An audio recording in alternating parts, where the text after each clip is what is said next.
I'm here with Don Hurst from Inland Craft, How you doing today? and we're about to start doing some fragging with the inland saw. And I'm going to turn the voice portion of this over to Don, who will explain how the fragging saw is used. Go ahead, Don. Okay, for those of you who aren't familiar with the diamond band saws, I'm just going to give you a quick rundown of a couple of features of the saw. We use water to cool the blade. It's very important to cool the blade with some kind of a liquid. Water is certainly the best choice. Fresh water, not salt water, preferably DI water or reverse osmosis water, but really there isn't so much of it involved with the coral that a little bit of tap water would be a harm. You have a diamond blade down here on the saw, and kind of hard to see probably, but there is no teeth on a diamond blade.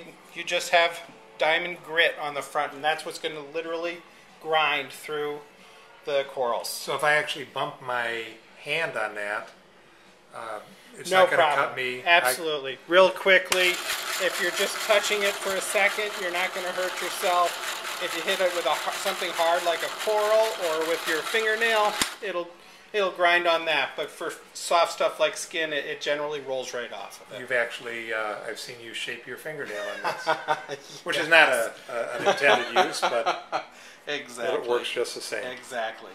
So we've got water coming down onto this blade. You can see there's a little bit of water puddling up right now.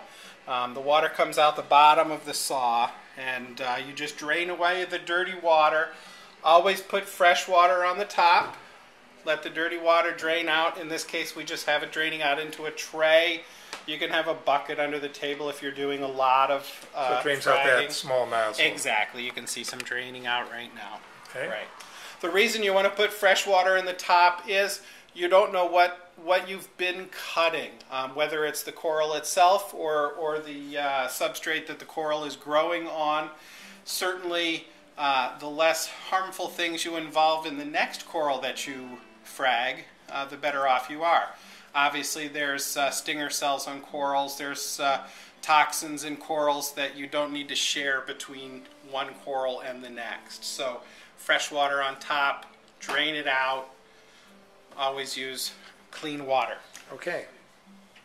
And just while you're preparing, this saw also, as an aside, is available with a wood cutting blade.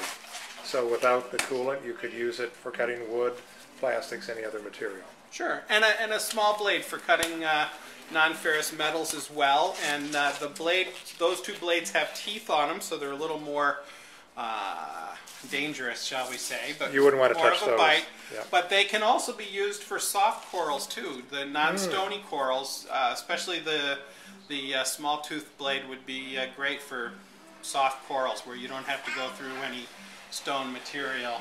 Okay, let's get set up.